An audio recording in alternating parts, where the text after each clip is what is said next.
I will tell you something about secret spots. So I know that there's a lot of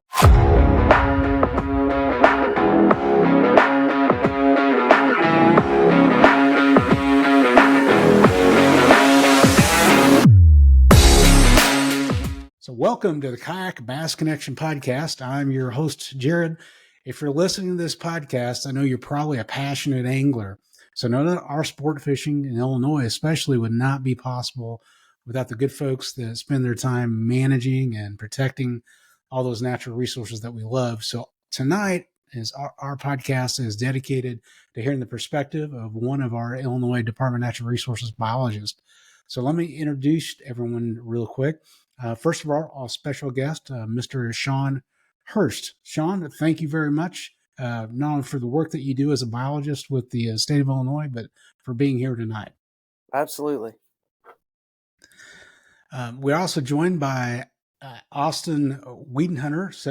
Weidhunter, I'm sorry. You got it. So Austin is an awesome kayak tournament angler who has taken a lot of my money in sick tournaments. He's also a fantastic wildlife photographer. But thank you for joining us tonight, Austin. And Absolutely. then Happy to last be but here. certainly not least, my co-host tonight is a young man that's quickly making a name for himself in the Southern Illinois Kayak Club and some other angling or kayak angling events. Caden Cox. Caden, welcome. How's it going? So, Shawn, you're the host of the hour here. So can you kind of tell us a little bit about your history, how long you've been with the IDNR? I'm finishing up my 29th year with the state of Illinois. Out of school, I worked about 3 years in South Georgia. Transferred up here in the mid 90s. I was in the Havana area for a couple of years, and then moved to my current position in, I believe it was like March of 98. And I've been working on these same lakes since late last century. Kind of sounds weird to say that, but that's when I started working on them. Oh, that's fantastic. So what currently, I know you are a fisheries biologist, Bill. What does day to day look like for you? In the wintertime, we're doing a lot of fish attractor work. We're also entering data, writing up reports based on our surveys. Surveying typically is spring, summer, and fall. In the wintertime, the fish go offshore, go deeper, and they're not susceptible to our typical sampling techniques.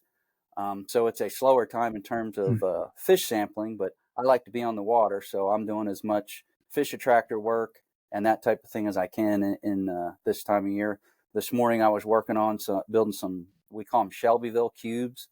The ones I was working on this morning will be for Rend Lake. We're hoping to put some of those out next week if the weather looks good next week. The Corps was working with a local angler to get some coordinates, good spots to put them in. So whenever we drop those types of things, the coordinates are posted and updated, and everybody will know where they're at. That's awesome. So I'll post, you sent me some photos of what those look like. So I'll make sure I post those in the podcast here as we're talking and post editing. But yeah, that's fantastic. So are you one of the most senior biologists then working in the state, Shawn? That's quite a history. I'm getting pretty long in the tooth. So there's a couple gentlemen that have been around a little bit longer than me. One of them just retired in December.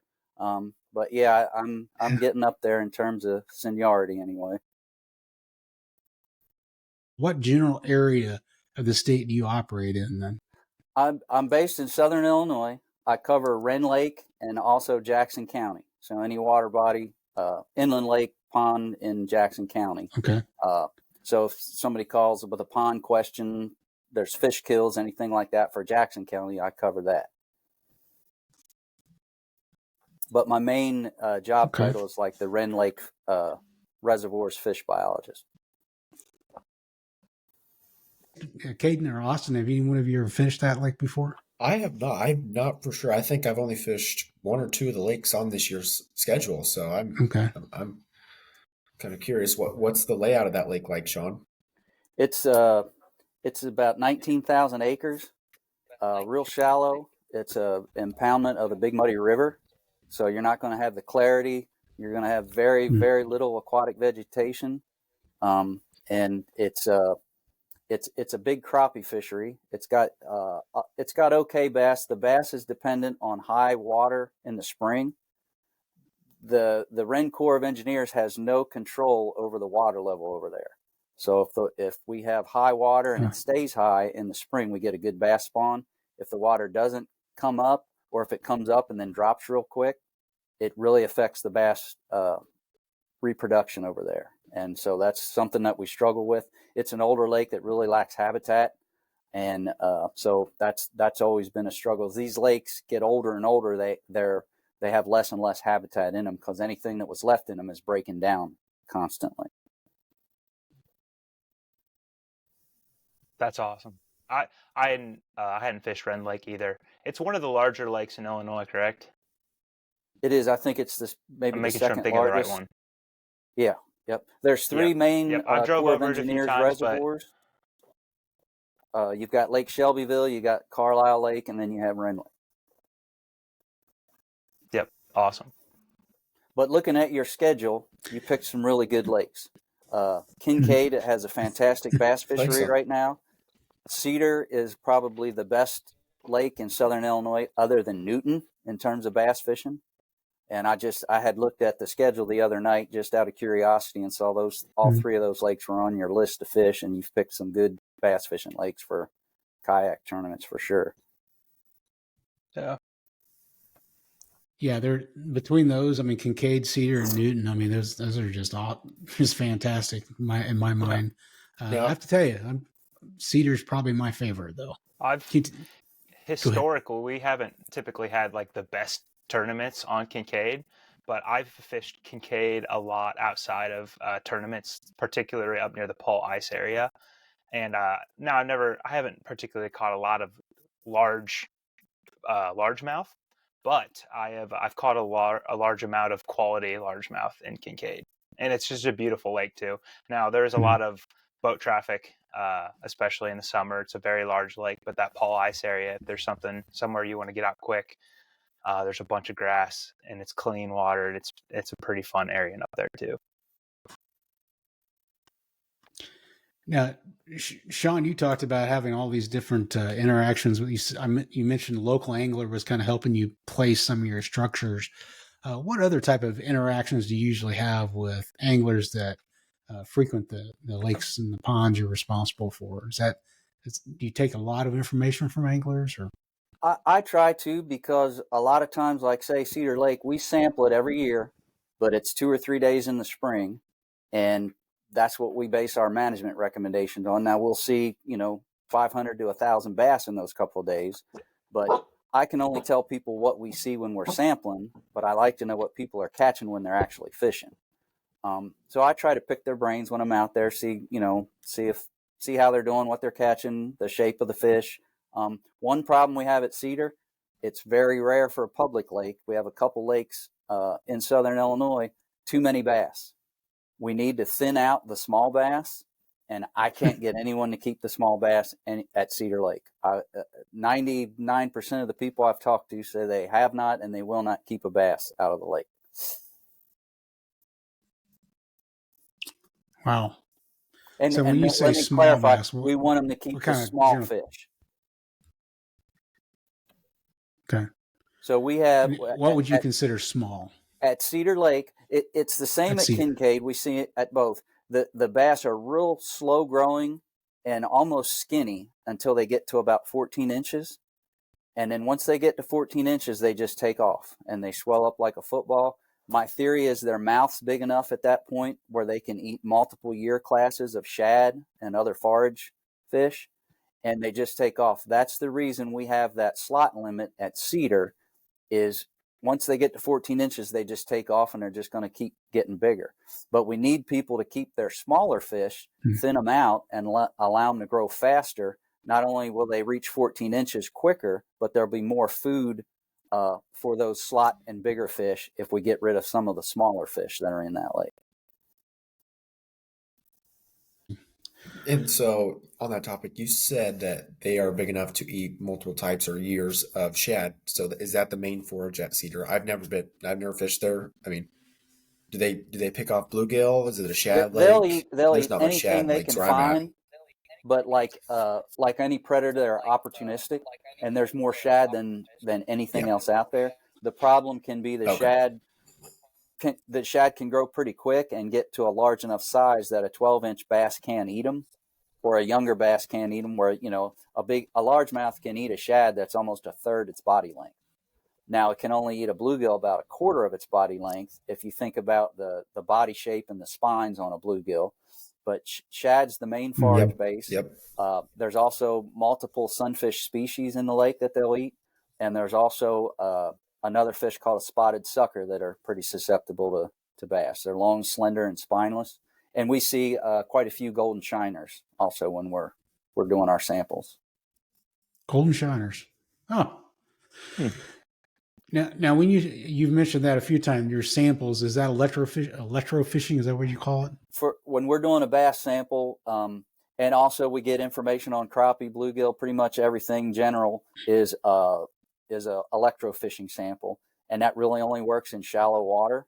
Yeah. So you'll always see us kind of either in the spring or the fall going along the edge of the lake. If you go out in the open water and do it, it's not effective. One, the fish can just, if they're too deep, it won't work. Or if you don't almost trap them against the shoreline, they'll just swim away from it.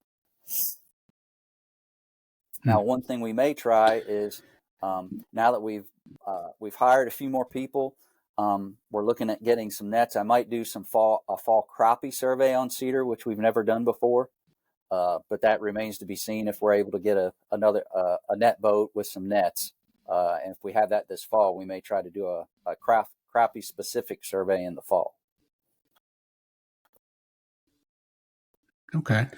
So that was going to be one of my next questions, actually. How, as far as your resources, equipment, and personnel to do something like that, I bet that is probably a pretty significant undertaking, or is it just 2 or 3 people? Well, it's typically 1 to 2 boats, and you got to have somebody driving and somebody netting. Mm-hmm. So it's at least a 2-person.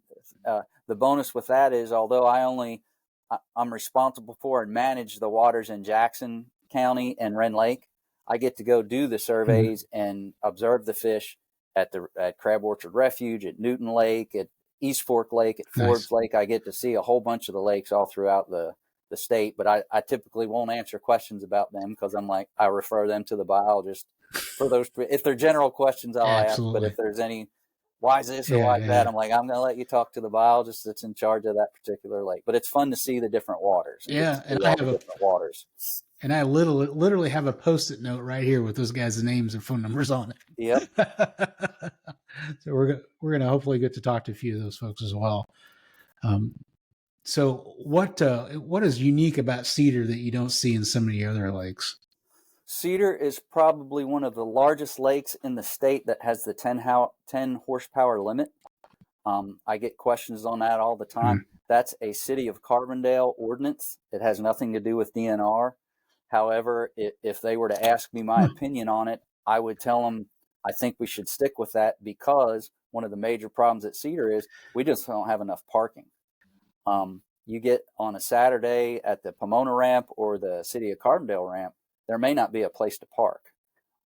It's that popular. There's a lot of recreational, non-angling kayak traffic down there because it's a beautiful lake. So that's one thing that's really unique. The other thing is it's one of the only inland lakes in the state where you can catch pure striped bass. And we've got a couple of really nice year classes of striped bass in the lake right now. No kidding. So why is it that were they stocked and they're just reproducing, or they do not reproduce? Are they not reproducing? They were stocked historically. They've always done well, but it's a problem to find a source of them. You can't really hold adult striped bass in a hatchery situation. So the fish have to be caught in the wild at the right egg stage, stripped of their eggs, fertilized, and that type of thing. I think the majority of the stripers that are produced probably start in South Carolina, and they're sent out as fingerlings around the country to the different hatcheries. We used to try to collect some out of Sangchris Lake and take them up to Jake Wolf Fish Hatchery, but it's just really hard to find the fish. They're an open water fish, and they're just hard. They don't, when we're shocking the lake, like I've seen 3 shocking in my 29 years there.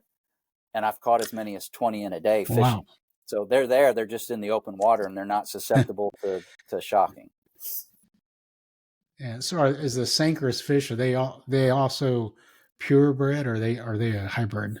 They're a pure striped bass, but that hasn't been stocked probably since maybe 2015.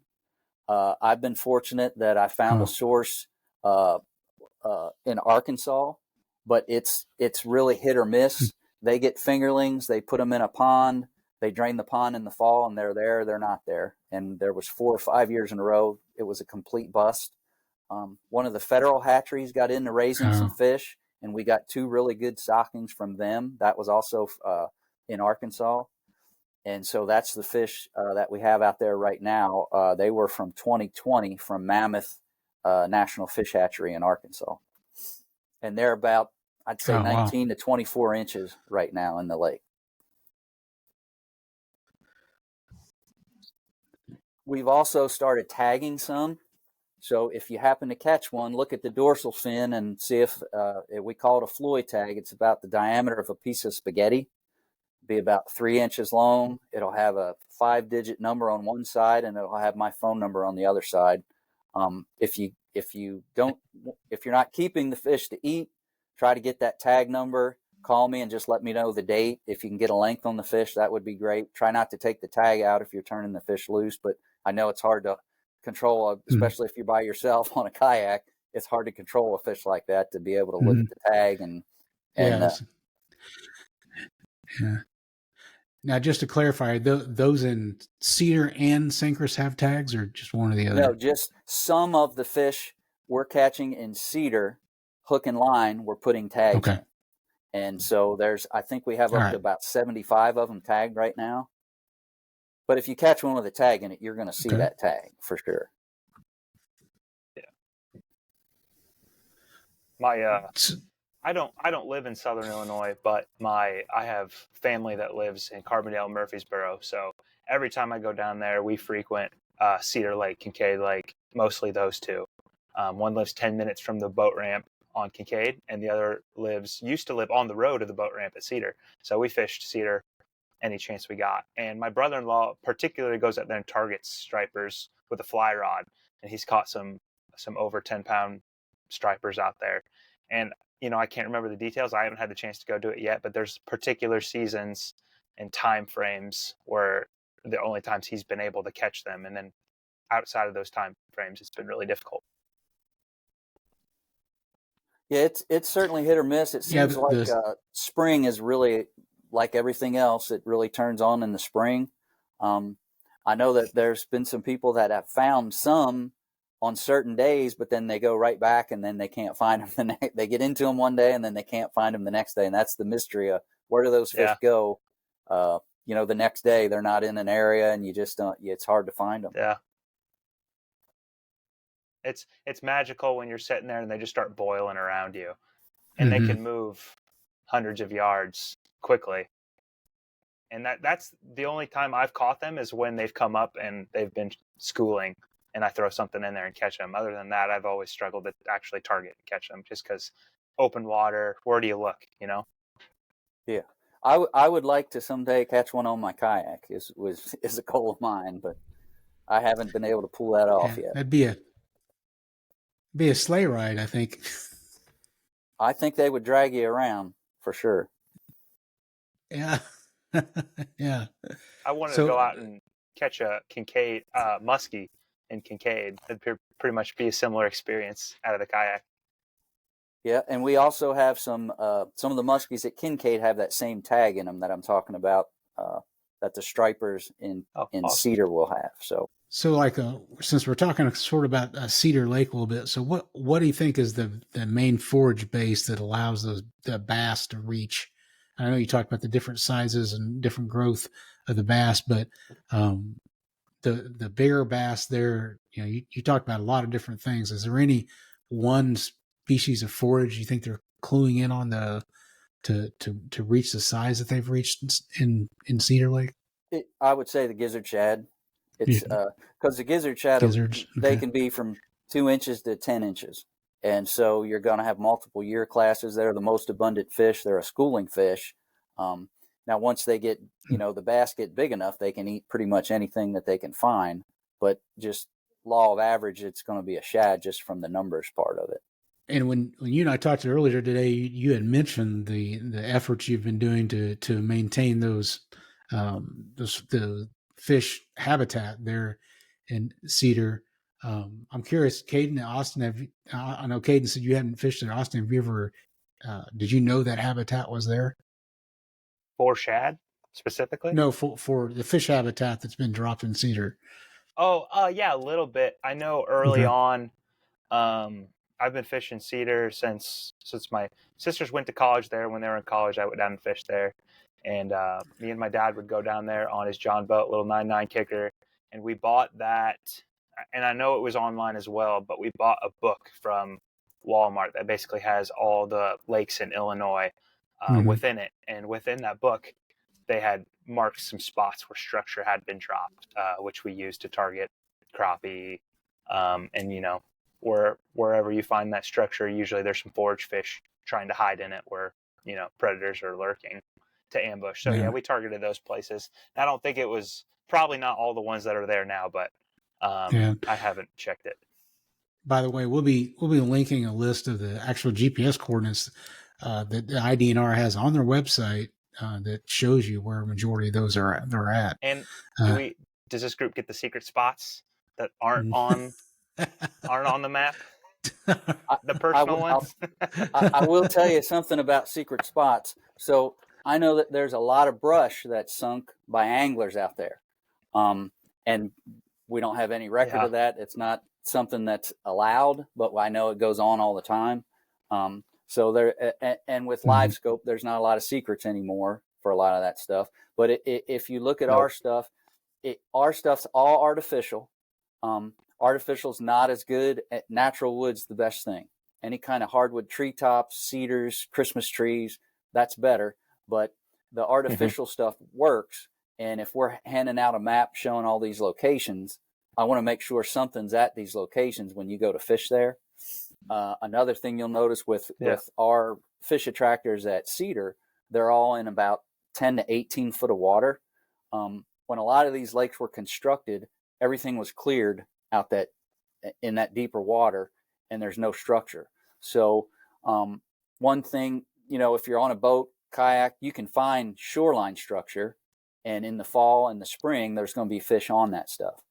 When the water starts warming up, those fish go out to the deepest water that has oxygen, and a lot of times they're scattered because there's no habitat that deep. So we put I purposely put the structure I've sunk out in deeper water for two reasons. One, to try to improve maybe fishing in the summer and the winter when the fish are scattered. It gives them something to relate to. It provides a little bit of habitat for the forage fish. If the forage fish are hiding on it, the predator fish are going to be nearby. You also want something deep enough that no one's going to hit it on their boat. You're not really supposed to be swimming out there, but you don't want people diving on this type of stuff. Like I said, that you don't want anybody hitting them with the boat, that type of thing. So if you're wondering why all of our sets are deeper water, that's why. Now, the reason we don't go any deeper than that is that lake in the summertime stratifies, and typically there's no oxygen below between 15, 20 feet. And so we didn't want to put stuff at 25, 30 feet that the fish can't use for a good part of, a large part of the summer. The whole point was to help them congregate around some things when they move off shoreline. So you'll see kind of in all the lakes that we're doing this, there's not a lot of deep habitat, and it's not right on the shoreline. Another thing I'm working on, I'm meeting with the Forest Service next week. I'm going to try to take advantage of dead trees that are already laying along the shoreline and try to get permission from them to move that stuff out. It'll be in shallower water. It won't really be on a map because we're just going to grab what we can find. And if they do any kind of timber stand improvement around the lake, they're willing to leave that stuff or help drag it close to the shoreline where we can get it in 8-10 feet of water and drop it. The other thing, like I said, as these lakes age, everything that's fallen in is starting to decompose and won't be there. In years past, you'd have trees falling in just from shoreline erosion, if you've been down at Cedar in the last couple of years, you'll see a lot of it's in lake but close to the shoreline riprap that they've been working on it for the last couple months. They got another project. Yes. That's wonderful in terms of stabilizing the soil, but at the same time, that's going to stop the number of trees in the long run that are going to be falling in the lake to provide habitat. And that's another reason I'd like to try to step up some of the natural brush type things in shallower water that we do as well. Makes a lot of sense. That makes sense. And I had the pleasure to be able to go out and film some like educational content with wildlife private pond manager, lake manager. And we went out in the electric shock boat, and it was always so fun when we cruise around. He's like, all right, this spot's got current. You're about to see a bunch of bass flow up. You'd be going through a spot where, you know, you're seeing a few fish come up, and all of a sudden you get to that spot where all the current's coming through, and then 15, 20, 4 or 5 pound largemouth just float up. Now, this was a 100-acre stocked private lake, lots of big fish in it, as well as when you. So I guess my question is, when you guys put in all that structure, do you guys use those spots when you go to electrofish as like your prime spots when you're surveying? It just depends. We survey the same areas year after year, so we can kind of use a comparative and look at the trends from year to year. Like you could go shock certain areas of the lake and not get a fish, or you could just, if you pick the hot spots, you might overinflate what you think's out there. So we have these historical runs at Cedar. We do 8 30-minute transects, and it's the same ones we've been doing for my whole career and even before I got here. And that lets us get a general feel for the population, you know, if it's going up or down, stable. We're looking at numbers, body condition, that type of thing. If there's fish attractors in the run, we will definitely go to them because we want to see some fish. Because Crab Orchard is so shallow, some of the runs on Crab Orchard, we do hit some of the fish attractors because you just put it, you know, they're in shallow water and it's susceptible to shocking. But anywhere on our run, say if there's a down tree, you're going to get a bunch of fish off that down tree. That's just where the fish are. So if somebody asked me, you know, based on your shocking, where would you be fishing? I'm like, right where you're going to be fishing anyway, by these down trees and logs and any type of submerged, you know. That makes sense. The other thing it does too is you got to understand. Yeah, sorry. That's no problem. The other thing you got to understand is we're on someone's standing up on a boat. We have a motor running, although it's you know, at idle speed, and we also have a generator running, making a bunch of noise. So those fish are hiding under that log, you know, because they hear that or see us, but they stay there, and that helps us collect fish. Like I said, if you just do it out in the open water, you'll see some fish, but the majority of them are swimming away before you ever can get the current of the electricity to temporarily stun them to where we get to see them. Now, do fish relate to some of the big rocks and boulders and stuff that Cedar like they do wood, or do you think it's mainly they relate to wood? They will use that, but wood, I've not seen anything that's better than a down tree, you know, hardwood treetop, anything like that. That's what we're seeing when we sample in the spring and the fall. Yeah. Well, Shawn, you're talking about a lot of work that you do on behalf of managing the resource. And my question is, what can we do as anglers to help you manage the resources that you do? One of the things is just follow the regulations. We set regulations based on our population surveys, and we set that based on the fact that we want you to be able to catch fish today, tomorrow, next week, next year, and the year after that. And so, you know, just following the regs that are out there. At Cedar, I know I'm probably, you know, I'm not going to get too far, but if you're out there and you like to eat fish and you catch your 5 small fish under 14 inches, please keep them and eat them. You're not causing a problem to the lake. We actually need that done at the lake. At Cedar and at Devil's Kitchen, we've got too many small bass. And like I said, there's nothing we can do to make those bass grow faster. We just can't add forage or anything like that to make them grow faster. We just need to thin them out. Very rare in a public lake to have too many bass. It's a good problem to have, but that would, like I said, it's an outstanding bass fishery. The only thing that would make it better is if we could thin out some of those under 14-inch fish. And you would never, if everyone in your group decided to go out there for the whole year and keep their 5 a day, you wouldn't put a dent in them. But we call it Smokey the Bear syndrome. We've pounded into people's head that forest fire is bad so long that when you want to go do a controlled burn, people are like, "Oh, we don't want you to burn the forest." Well, with bass fishing, we've talked about catch and release, catch and release, catch and release, and in 99% of the public lakes, that's the best thing to do. But we found when we have a lake with too many small fish, we just can't get people to keep them. And I've even talked to the crappie anglers to say, "Hey, if you catch your 5 little bass, keep them." And most of them are like, "I don't want to eat a bass," So that's one problem. That's one problem that we have. Yeah, maybe we need to have a special tournament there that's catch, clean, and cook. They have had 14 wonders. When you brought that up the first time, like, that's a little sacrilegious for a tournament CPR club, but if we went out and did a, catch, clean, cook, I'd be all for it.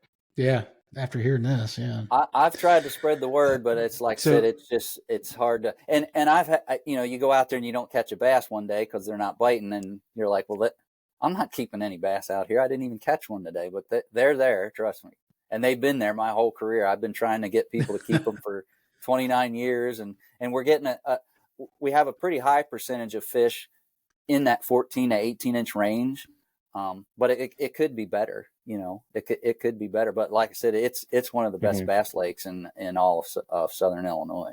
Yeah. And the scenery just adds to it. And the fact that there's not a lot of high-speed pleasure craft out there to run you down in a kayak is really a big draw for us, because it's a fairly peaceful lake to be fishing on. You got good numbers of big fish, and apparently a lot of small ones.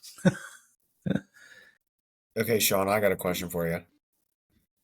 So we're fishing Cedar on June 1st, and I guess if you were in a kayak and you were fishing against all the guys in our group, what do you think you would do if for the bass setting up? Because it's not going to be late summer, and they might not be out deep. Because I've never been to Cedar. I don't know if they set up offshore like they do on points at Sangchris, or what they do. If it's like Banner and they're always up under mats. I'm not for sure. Like, so would you flip brush in the morning? Would you stick to it all day, throw chatterbait in some shallow coves? I mean, what kind of could somebody do if they wanted to do decent?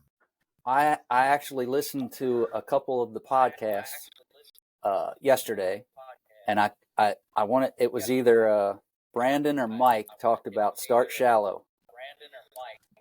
I think, if I'm not butchering the names or anything, I would start shallow because it would be temperature dependent. June 1, it could be 60 degrees, it could be 105. And also, we don't know what the water temps are. I would do shallow water structure and then start moving off from there if you're not catching anything. That would be my suggestion. Now, let me also tell you, I'm a horrific largemouth bass angler. With fishing with electricity, I can outfish any of you guys. But hook and line, I have trouble catching largemouth out there. I do okay at crappie. I've caught some stripers. I've gone catfishing. I'm not good at the bass part, but I can tell you where I think they'll be. But it's up to you to figure out the baits and that type of thing. But I always shallow structure until they're proven that they've moved off. And there's a lot of nice drop-off points out there.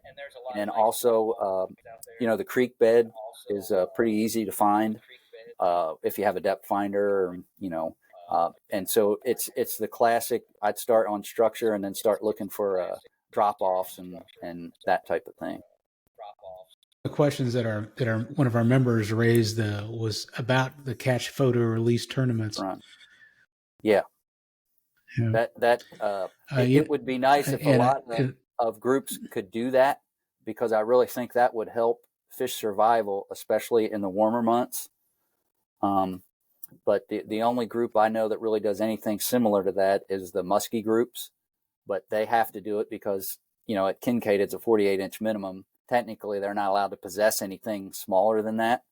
So by the rule, they're supposed to catch it and immediately release it, but it's understood they can hold it long enough till someone comes and witnesses it, and then they throw it right back in the water. But I don't know of any of the other clubs. Oh, so they have to have a separate second person witness. They have to, I think someone else in the tournament has to come, or maybe they have somebody, the other person, they're fishing in their boat. I don't know how it works, but I know that they used to have a witness come and look and actually measure the fish. But it would be really nice if other clubs could do that. But I know it's not a possibility that everyone's going to do it. But I'm 100% in support of it. It's fantastic. Yeah, I was watching something the other day about the evolution of the Professional Bass Angler Sportsman Society, and whenever they went from killing all the fish that they caught during tournaments to the live weigh-ins, it was just revolutionary. Nobody thought about doing that, and I couldn't help but think that hopefully we're in the precipice of another revolution there, even in the big boat world, because if you look at the fish mortality, especially like you said in the summertime, it's pretty significant.